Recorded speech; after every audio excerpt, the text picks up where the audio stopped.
PUC ಯುವಕನಿಗೆ ಲೈಂಗಿಕ ಕಿರುಕುಳದ ಆರೋಪ ಇದೆ. ಈಗ ಆರ್ಟಿ ನಗರ ಠಾಣೆಯ ಕಾನ್ಸ್ಟೇಬಲ್ ಬಂಧನ ಆಗಿದ್ದಾರೆ. ಕಾನ್ಸ್ಟೇಬಲ್ ಯಮುನಾ ನಾಯಕ್ ಬಂಧನ. ಪೋಕ್ಸೋ ಅಡಿಯಲ್ಲಿ ಉಪ್ಪಾರಪೇಟೆ ಪೊಲೀಸರಿಂದ ಅರೆಸ್ಟ್ ಮಾಡಲಾಗಿದೆ.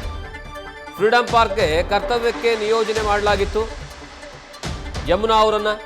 ಈ ವೇಳೆ ಪ್ರಥಮ ಪಿಯುಸಿ ಯುವಕನಿಗೆ ಲೈಂಗಿಕ ಕಿರುಕುಳವನ್ನು ನೀಡಲಾಗಿದೆ ಅಂತೆ. ಉಪ್ಪಾರಪೇಟೆ ಠಾಣೆಯಲ್ಲಿ ಎಫ್ಐಆರ್ ದಾಖಲಿಸಿ ಈಗ ಬಂಧಿಸಲಾಗಿದೆ.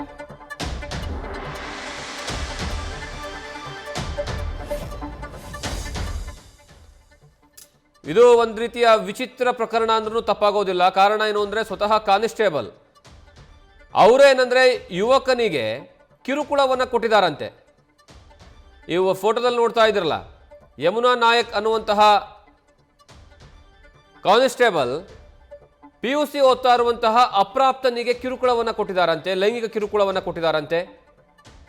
ಈ ಬಗ್ಗೆ ಹೆಚ್ಚಿನ ಮಾಹಿತಿ ನಮ್ಮ ಪ್ರತಿನಿಧಿ ಅಂಕಿತಾ ಕೊಡ್ತಾರೆ. ಅಂಕಿತಾ, ಏನಿದು ಪ್ರಕರಣ? ಯಾವ ಸಂದರ್ಭದಲ್ಲಿ ಈ ರೀತಿಯಾದಂತಹ ಘಟನೆ ನಡೀತು? ಈ ರೀತಿಯಾದಂತಹ ಆರೋಪವನ್ನ ಮಾಡಿದ್ಯಾರು? ಈಗ ಎಫ್ಐಆರ್ ನಲ್ಲಿ ಏನೆಲ್ಲ ಉಲ್ಲೇಖಿಸಲಾಗಿದೆ? ಜಗದೀಶ್, ಪಿಯುಸಿ ಓದ್ತಾ ಇದ್ದಂತಹ ವಿದ್ಯಾರ್ಥಿಗೆ ಲೈಂಗಿಕ ಕಿರುಕುಳ ನೀಡಿದಂತಹ ಆರೋಪದಡಿ ಈಗಾಗಲೇ ಆರ್ಟಿ ನಗರದ ಕಾನ್ಸ್ಟೇಬಲ್ ಆಗಿರುವಂತಹ ಯಮುನಾ ನಾಯಕನ ಈಗಾಗಲೇ ಉಪ್ಪಾರಪೇಟೆ ಪೊಲೀಸರು ಬಂಧಿಸಿ ವಿಚಾರಣೆಯನ್ನ ನಡೆಸ್ತಾ ಇರುವಂತದ್ದು. ಇತ್ತೀಚೆಗೆ ಫ್ರೀಡಂ ಪಾರ್ಕ್ ನಲ್ಲಿ ನಡೆದಂತಹ ಒಂದು ಕಾರ್ಯಕ್ರಮದಲ್ಲಿ ಬಂದೋಬಸ್ತಿಗೆ ಅಂತ ಹೇಳಿ ಒಂದು ಕಾನ್ಸ್ಟೇಬಲ್ ಅನ್ನ ನಿಯೋಜನೆ ಮಾಡಲಾಗುತ್ತೆ. ಆ ಸಂದರ್ಭದಲ್ಲಿ ಈ ರೀತಿಯಾಗಿ ಯುವಕನ ಮೇಲೆ ಲೈಂಗಿಕ ದೌರ್ಜನ್ಯವನ್ನ ಎಸಗಿದ್ದಾರೆ ಅನ್ನೋ ಆರೋಪ. ಆ ನಿಟ್ಟಿನಲ್ಲಿ ಪೋಕ್ಸೋ ಕಾಯ್ದೆ ಅಡಿಯಲ್ಲಿ ಉಪ್ಪಾರಪೇಟೆ ಪೊಲೀಸ್ ಠಾಣೆಯಲ್ಲಿ ಒಂದು ದೂರು ದಾಖಲಾಗುತ್ತೆ.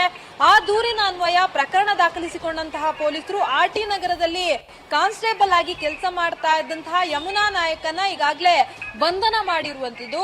ಬಂಧನ ಮಾಡಿ ಈಗಾಗಲೇ ಹೆಚ್ಚಿನ ವಿಚಾರಣೆಗೆ ಒಳಪಡಿಸ್ತಾ ಇದ್ದಾರೆ. ಅಂದ್ರೆ ಆ ಸಂತ್ರಸ್ತ ಯುವಕ ಏನಿದ್ದಾನೆ ಆತ ಮಾಡ್ತಾ ಇರುವಂತಹ ಆರೋಪ ಜೊತೆಗೆ ಏನಾಗಿತ್ತು ಆ ಸಂದರ್ಭದಲ್ಲಿ ಅನ್ನೋದರ ಸಂಪೂರ್ಣ ವಿವರವನ್ನ ಪಡ್ಕೊಳ್ಳುವಂತಹ ಕೆಲಸವನ್ನ ಮಾಡ್ತಾ ಇದ್ದಾರೆ.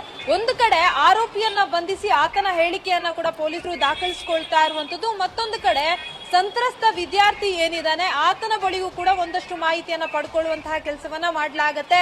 ಯಾವ ಸಂದರ್ಭದಲ್ಲಿ ಈ ರೀತಿಯಾಗಿ ಲೈಂಗಿಕವಾಗಿ ಕಿರುಕುಳವನ್ನ ಕೊಟ್ಟಿರುವಂತದ್ದು, ಮುಂಚೆ ಏನಾದ್ರೂ ಪರಿಚಯ ಇತ್ತಾ ಅಥವಾ ಇದೇ ಮೊದಲ ಬಾರಿಗೆ ಈ ರೀತಿಯಾಗಿ ಮಾಡಿರೋದಾ ಅನ್ನೋದ್ರ ಬಗ್ಗೆ ಈಗಾಗಲೇ ಪೊಲೀಸರು ಕೂಡ ವಿಚಾರಣೆಯನ್ನ ಮಾಡ್ತಾ ಇದ್ದಾರೆ. ಜಗದೀಶ್, ಥ್ಯಾಂಕ್ ಯು ಅಂಕಿತಾ ನಿಮ್ಮೆಲ್ಲ ಮಾಹಿತಿಗಾಗಿ.